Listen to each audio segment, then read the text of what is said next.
Unreliable employees like you don't deserve a place here. You're fired. We've already cleared out your desk. The words glowed on my phone screen, cruel and sharp as a scalpel. I blinked twice, thinking the morphine haze was making me see things. But no, the message was real. My boss, Edward Collins, had just ended my career with a single text while I was lying in a hospital bed, stitches still fresh from surgery. My name is Melissa Carter. I'm 36 years old, and until that moment, I was senior client director at Hallstrom Analytics, a Chicago-based financial consulting firm. I had spent the last 7 years building that division. Late nights, cross-country flights, and missed holidays, all to secure multi-million-dollar clients who kept our company relevant in a crowded market. And now, in the dimly lit ward of St. Mary's Hospital, I was discarded like a broken tool. For a moment, I couldn't breathe. Not from the surgery or the pain in my abdomen, but from the sheer humiliation. My chest tightened, and I felt tears press against my eyes. How could he do this now when I was most vulnerable? My family was in the waiting room, worried sick. My body was fragile. And Edward had chosen this exact moment to cut me off. I was about to turn the screen face down when I heard a low chuckle from the bed beside me. The man there had been wheeled in less than an hour earlier, pale but calm, his left arm hooked to an IV. He tilted his head toward me. Bad news? His voice was gravelly, but there was a trace of humor beneath it. I turned slightly, squinting at him through the dull hospital light. He was older, maybe in his mid-50s, with silver at his temples, and a face that looked both tired and sharp at the same time. I had noticed his admission papers earlier when the nurse left them briefly at the foot of his bed. Daniel Whitmore. The name had triggered something in my memory, but the drugs had dulled my recall. I just got fired, I whispered, my throat raw. From a hospital bed? His brow furrowed, then he gave a short laugh that didn't quite reach his eyes. That takes a special kind of cruelty. I tilted the phone toward him so he could see the message. His gaze flicked over it once, twice. Then his lips curled into something between sympathy and recognition. Well, he said slowly, I thought this stay couldn't get any more interesting. The way he spoke, measured, confident, snapped something in my memory. I had seen his photo in Forbes. Daniel Whitmore, CEO of Arcus Partners, the very firm that had been our fiercest competitor for a decade. His company had been circling our client base for years, hungry to expand into sectors we dominated. And now here he was, in the bed next to mine, watching my boss's betrayal unfold in real time. I lay back, heart racing, not from pain, but from sudden clarity. Edward had always been paranoid about Arcus poaching his talent. He constantly reminded us that loyalty was non-negotiable. He had accused me more than once of being too friendly with rival executives at industry events. And yet, in his arrogance, he had handed me, on a silver platter, to the very man he feared most. Looks like your company doesn't value you, Daniel said, his eyes steady on mine. But I suspect your clients might feel differently. His words sent a shiver through me. He was right. Over the past 7 years, I had cultivated relationships with some of the most demanding corporate clients in North America. Relationships built on trust, long nights, and countless sacrifices. Edward thought he could simply erase me from those accounts, but he didn't understand the difference between contracts and loyalty. I pressed my lips together, replaying the message in my mind. Unreliable employees like you. Edward knew exactly what he was doing. He wanted to brand me as weak, incapable, replaceable. He thought firing me in a hospital bed would keep me silent, humiliated, too broken to fight back. But instead, something inside me hardened. The pity I'd felt for myself moments earlier was gone. In its place, a colder, sharper determination took root. Daniel was still watching me, waiting for my response. I realized then that this was not just a moment of loss. It was an opportunity. A door closing in one place had just opened in another, in the most unlikely of rooms. A shared hospital ward. I turned the phone screen toward him again, the cruel words glowing against the sterile white walls. My voice was steady now. Maybe it's time I stopped being loyal to the wrong people. His eyes narrowed, but there was a flicker of a smile. Now that, he said, is something we should talk about. At that moment, I understood. Edward Collins had not just fired me. He had set the stage for his own downfall. He didn't know it yet, but the game had already shifted, and I wasn't going to play by his rules anymore. The next morning, the smell of antiseptic filled the room, mingling with the faint aroma of burnt coffee from a nurse's cup left on the counter. My body ached from the surgery, but it was nothing compared to the ache in my pride. I lay there staring at the ceiling tiles, replaying Edward's text in my mind like a broken record. Unreliable employees like you don't deserve a place here. For 7 years, I had bled for that company. I had canceled vacations, missed weddings, even skipped my niece's first birthday to finalize a contract in Toronto. And Edward had dismissed it all with 3 sentences on a screen. I turned my head. Daniel Whitmore was awake, propped against his pillows with a notepad on his lap. He looked more like a man in a boardroom than a patient recovering from surgery. His pen moved quickly across the page, then stopped as if he'd sensed me watching.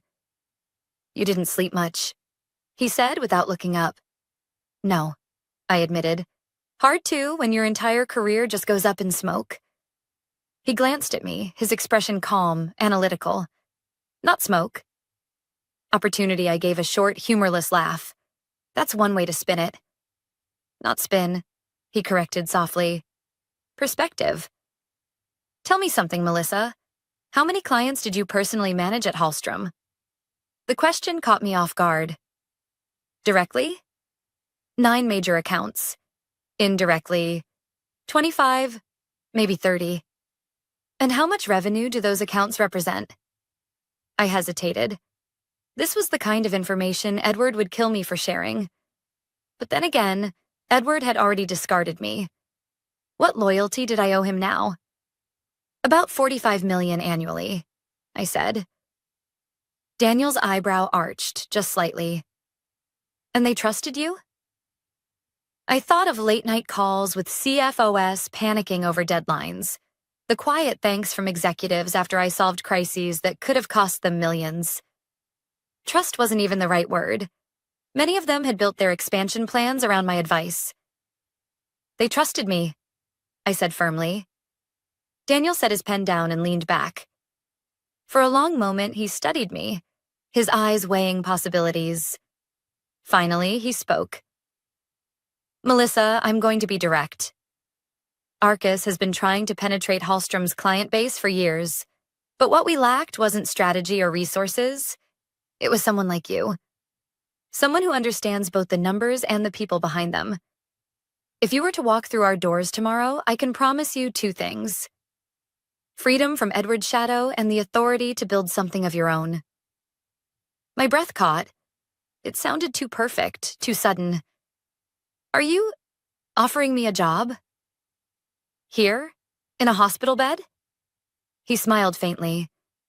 "Opportunities don't wait for perfect circumstances. You know that better than anyone." My mind spun. It felt reckless, almost surreal. But deep down, I knew he was right. I had never been a cog in Edward's machine. I had been the engine, and Edward had cut me loose without realizing I could power something else entirely. Still, fear gnawed at me. Edward will come after me. He'll claim non-compete. He'll threaten lawsuits. Daniel nodded. He'll bluster, of course. Men like him always do, but tell me, where is Arcus headquartered? New York. And Hallstrom? Chicago. He spread his hands. Different jurisdictions, and more importantly, courts rarely enforce non-competes when someone is fired without cause. You're free, Melissa. Freer than you realize. For the first time since the text, I felt a flicker of hope. I imagined Edward's face when he realized his attempt to humiliate me had opened the door for his fiercest rival. I imagined Trevor, his hand-picked protege, fumbling through client calls he didn't understand. Daniel picked up his pen again. Think carefully. he said. "I don't want an answer out of anger. But I do want you to see this moment for what it is. You have leverage. Your boss thought he was ending your career, but he may have just launched it." The nurse came in then, fussing with IV bags, breaking the intensity of the moment. But Daniel's words kept echoing in my mind long after she left. That afternoon, I called my husband, Mark. His voice was strained with worry. "How are you holding up?" "I'll survive," I said. "But, Mark, something unexpected happened." "You're not going to believe who's in the bed next to me." When I told him, he was silent for a beat, then let out a low whistle. "If that's not fate, I don't know what is." I smiled for the first time in days. Maybe it was fate. Or maybe it was just Edward's arrogance catching up with him. Either way, the ground beneath me was shifting. That night, as the ward lights dimmed and the hospital fell into uneasy silence, I drafted a list on the back of my discharge papers. Names, phone numbers, companies, people who had trusted me, depended on me, clients who wouldn't tolerate being handed off to Edward's nephew or some inexperienced replacement. By the time I put the pen down, I realized something simple and undeniable. Edward hadn't just fired me. He had freed me, and soon he would regret it. The following Tuesday, I was discharged. The nurse helped me into my coat, the stiffness in my abdomen reminding me with each step that I wasn't ready for a fight, at least not physically. But my mind had never been sharper. Daniel had been discharged the day before. Before leaving, he'd leaned over and said quietly, "I'll have my office call you. Rest for now, but don't waste time. Opportunities have an expiration date."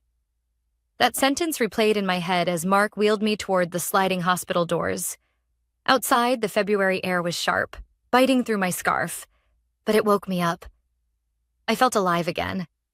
Not as someone discarded, but as someone about to begin something dangerous and new. At home, I found a small envelope taped to my apartment door. Inside was a note, handwritten in neat script. "Melissa, I meant what I said. Call this number when you're ready." Underneath was a business card embossed with the Arcus Partners logo. I sat at the kitchen table, the card between my fingers. Part of me hesitated. Joining a competitor could burn bridges forever. Edward would brand me disloyal. Rumors would spread. But then I thought of his text, the cold finality of it, and I laughed bitterly. He had already burned the bridge. I owed him nothing. That night, after Mark had gone to bed, I dialed the number. A woman's calm voice answered, "Arcus Partners." "This is Lydia." I cleared my throat. "This is Melissa Carter." "Daniel Whitmore told me to call." There was a pause, then her tone shifted to something warmer. "Of course, Ms. Carter, Mr. Whitmore is expecting you. Can you come in on Thursday?" Thursday. Just 3 days after being discharged from the hospital. My body still felt weak, but my pride wouldn't allow me to delay. "Yes," I said. "I'll be there." Thursday morning, I walked into Arcus Partners' New York office. The lobby gleamed with polished marble and glass, everything about it radiating confidence. Lydia met me at the reception desk, her smile practiced but genuine. "Mr. Whitmore is waiting." Daniel was seated in a conference room overlooking the Hudson River. He rose when I entered, extending his hand like we were meeting at a gala, not after shared pain in hospital gowns. "Melissa," he said warmly, "I'm glad you came." I sank into the chair across from him, my pulse racing. "I don't want to waste your time," I said. "So let's be clear. I'm not here to gossip about Hallstrom. I'm here because I know my clients. They trust me. And if Edward thinks he can shuffle them off to someone else, he's in for a rude awakening." Daniel studied me for a long moment, then nodded. "Good. That's exactly what I wanted to hear." He slid a folder across the table. Inside were contract drafts, compensation figures, even equity options. It was more generous than anything Edward had ever offered. But what made my heart catch wasn't the salary. It was the title. Vice President, North American client strategy. My throat tightened. This is more than I expected. You've been underestimated for too long, Daniel said simply. I don't make that mistake twice. I signed that afternoon. My hand trembled as I wrote my name, not from fear, but from the sheer weight of what it meant. The following week, I made my first calls. Carefully, quietly, I reached out to 3 clients I trusted most. I didn't try to sell them anything. I simply told them the truth. That Edward had let me go. That I was now with Arcus. That I would still be there for them. To my surprise, none of them hesitated. If you're at Arcus, we want to be at Arcus, one executive said bluntly. Another added, Edward's nephew called us last week. We ended the call early. He didn't even know our project timelines. By the end of the week, 2 firms had formally requested contract discussions with Arcus. Nothing signed yet, but the momentum had begun. Edward must have sensed something. On Friday afternoon, my phone buzzed with a number I hadn't seen in days. Against my better judgment, I answered. Melissa. His voice was clipped, rushed. I hear you've been making calls. Is that true? I let the silence stretch just long enough to make him uncomfortable. Edward, you fired me. You told me I was unreliable. What did you think I'd do? Crawl into a hole? You're jeopardizing everything we built, he snapped. No, Edward, I said, my tone steady. You jeopardized it when you fired the person your clients trusted most. I'm just giving them options. His breathing grew sharp, almost panicked. This is a mistake. You'll regret this. I ended the call without replying. For the first time in years, his words didn't scare me. That night, as I sat at my kitchen table with the contract folder from Arcus open beside me, I realized something. Edward thought he'd cut me loose, but really, he'd handed me leverage he could never take back. The first cracks were showing, and once clients started to move, there would be no stopping the collapse. By the time I settled into Arcus, I had a badge, a corner desk, and a stack of papers waiting for me in legal. No handshakes, no grand speeches, just a quiet conference room, a pot of coffee, and Arcus's general counsel, Priya Kapoor. I'm here to keep you safe, she said, folding her hands. Ground rules. You bring no documents from Hallstrom. You share nothing proprietary. You work from memory and public information only. If a client calls you, we take the call. If you're tempted to call first, you call me instead. I nodded. Understood. She gave me a small smile. Good. Because Edward will try to claim theft. But the facts are simple. You were fired without cause. Your relationships are human capital, not company property. That distinction matters. It felt like a shield. For the first time since the hospital, I wasn't reacting. I was preparing. We prioritized a short list. Clients who had written my name directly into their contracts. Priya drafted a simple announcement for me to share publicly. After 7 years at Hallstrom, I'm excited to join Arcus Partners as Vice President, North American Client Strategy. No digs, no bitterness, just a status change. When I posted it, the response came quickly. The first call was from Angela Chang at North River Manufacturing. Melissa, I just saw your update. We were told you needed extended leave and wouldn't be on our account. Is that true? I'm no longer with Hallstrom, I said carefully. I've joined Arcus. Angela didn't hesitate. Then we're invoking the key person clause. Our board approved it when we signed. Have Arcus send over a proposal. We'll move this quarter if you can guarantee continuity. Soon after, Easton Bio's COO reached out by email. Their message was short and direct. We require stability and senior oversight. If Melissa Carter is no longer with Hallstrom, please advise how she can continue leading our work from Arcus. My hands trembled as I read. Not from fear, but from how fast the shift had begun. By the end of the day, 3 more clients had asked for meetings. Nobody was angry. Nobody dramatic. Just pragmatic questions about stability, continuity, and trust. Exactly the kind of conversations I'd built my career on. Edward, of course, didn't do pragmatic.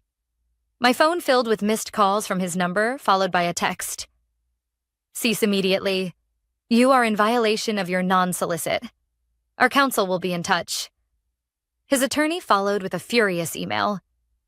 Priya drafted a reply that was calm and surgical. Our client was terminated without cause. She is not solicited. Clients contacted her after a lawful announcement. Please direct future communications to counsel. No emotion, just precision. That evening, my husband asked quietly, "Does he still scare you?" He used to, I admitted. Now I just feel finished with him. The next day, the first formal termination letter arrived. North River's legal team cited the key person clause and copied Arcus. It wasn't emotional. It read like weather. Facts, not feelings. Edward finally got me on the phone. His voice was brittle. What are you doing? You can't move our book. This is theft. You fired me, Edward. Clients are making their own choices. You think you can run to Whitmore and gut what we built? I'll bury you in court. Then speak to Priya, I said evenly. You won't survive this business. He snapped. People remember disloyalty. Then they'll remember yours too. I hung up before he could finish. My hands shook, but not from fear. His power over me had evaporated. Soon after, Meridian Logistics requested a transition discussion. Their VP, Valentina Morales, was blunt. We were bounced between two junior analysts last week who couldn't answer basic questions. If you're leading at Arcus, we'll follow. If not, we pause until we find someone who understands us. That night, I got a call I didn't expect. From Dana Patel, Hallstrom's senior project manager. Her voice was low, urgent. I shouldn't be doing this, but you need to know. Edward told IT to forward your client inbox to his nephew. He had us reissue SOWs with your name removed. He's pushing unauthorized change orders to inflate revenue. My stomach sank. Dana, that's fraud. I know. I've documented everything. I'm not protecting him. Not after what he did to you, I warned her to be careful, but inside I felt something solidify. This wasn't just incompetence anymore. It was desperation. By the end of the week, Easton Bio's termination letter landed, and Edward himself stormed Arcus's lobby, demanding to see me. Daniel intercepted him calmly. From the mezzanine, I watched as Edward raged, his face red, his gestures wild. She's finished, he shouted, pointing up toward me. Hear me? Finished. Daniel didn't even raise his voice. You fired her in a hospital bed. Clients trust her, not you. They're choosing where to go. Security escorted Edward out. He twisted once to glare at me, his eyes glassy with something that looked almost like panic. Word spread quickly after that. Colleagues messaged me quietly, asking what had really happened. I stuck to the truth. I had been terminated without cause, and I was now with Arcus. Nothing more, nothing less. By the week's end, North River had signed with Arcus, Easton Bio's counsel approved our draft, and Meridian was preparing to transition. Edward's voicemails grew stranger, pleading one minute, threatening the next. I stopped listening to them. Then Dana called again. Emergency board meeting. Audit flagged unauthorized change orders. They're asking how we lost 3 anchor accounts in days.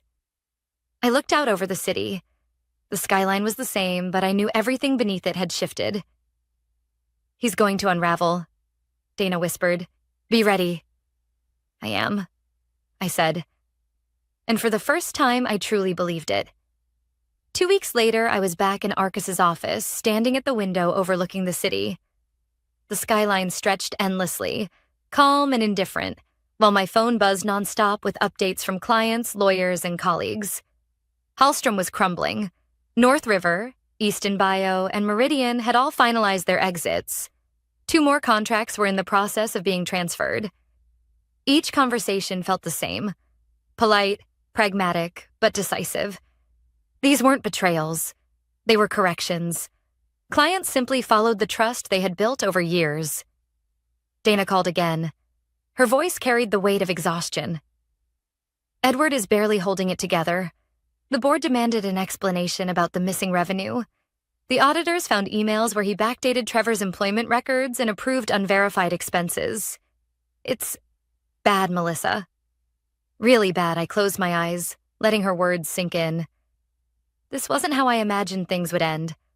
A part of me thought Edward would claw his way back, or at least manage to land on his feet. But from what Dana described, he was cornered, and everyone knew it. The following Friday, word reached us officially. Edward Collins had been removed as CEO. The board cited loss of confidence in leadership and failure to protect client relationships. Trevor had resigned the same day, leaving behind a trail of panicked emails no one bothered to answer. That night, Mark poured us 2 glasses of wine in the kitchen. He raised his glass, but his expression was thoughtful rather than celebratory. "You don't look happy," he said. I swirled the wine slowly, watching the reflection in the glass. I'm not sure happiness is the word. Relief, maybe. "You beat him," Mark reminded me. "He fired you at your lowest moment. And now? Look where you are." I nodded, but I felt the truth gnawing at me. Destroying someone else never truly feels like victory. It felt like cleaning up a mess that should never have been made. The next morning, I received a call from an unknown number. Against my better judgment, I answered. "Melissa." Edward's voice was unrecognizable, hoarse, stripped of authority. "They've ruined me." "You've ruined me. I didn't speak. You could have walked away," he continued, his tone trembling between anger and despair. "But you had to humiliate me." After everything I gave you, I finally answered, my voice quiet but steady. "You didn't give me anything, Edward. I earned it, and you tried to take it away with a text message while I was lying in a hospital bed. That's not leadership. That's cowardice." For a moment, the line was silent except for his unsteady breathing. Then he muttered, almost to himself, "Maybe you're right," and hung up. I stared at the phone for a long time. That was the last time I ever heard his voice. In the months that followed, Arcus grew faster than any of us expected. With the influx of new clients, we opened offices in Chicago and Dallas. Daniel kept his promise. He gave me autonomy, respect, and space to lead without constant interference. For the first time in my career, I wasn't fighting to be heard. I was simply doing the work, and the results spoke louder than any boardroom politics ever could. One evening, after a particularly long day, I walked into our apartment and found Mark cooking dinner. The smell of garlic and herbs filled the kitchen. He looked up and smiled. "So, Vice President Carter, how does it feel to be building something new?" I set my bag down, slipping into the comfort of home. "It feels different. Like it's finally mine. Not borrowed, not conditional." He kissed my forehead. "That's because you stopped giving loyalty to people who didn't deserve it." His words stuck with me. Loyalty. It had been both my strength and my downfall. I gave it freely, even to people who saw it as weakness. But the truth was simple. Loyalty is powerful only when it's mutual. When it becomes one-sided, it turns into chains. 6 months later, I received a message from Dana. "Just thought you'd like to know. Edward's been blacklisted from 3 major firms. Nobody wants to touch him. Word spreads fast in this industry." I didn't reply right away. Instead, I looked around my new office at Arcus. The glass walls, the hum of a growing team, the steady rhythm of work I actually believed in. Then I typed back, "Thank you for telling me. I hope you're doing well." I left it at that. When I think back to that hospital bed, to the text that ripped the ground out from under me, I realize now it wasn't the end. It was the beginning. Edward thought he was discarding me. What he really did was set me free. And the message I carry from all of this is simple. Never let someone else decide your worth. Jobs, titles, companies, they can vanish in a moment. What remains is your work, your integrity, and the trust you build with people. Those are things no one can fire you from. Edward lost everything because he never understood that. I gained everything because I finally did.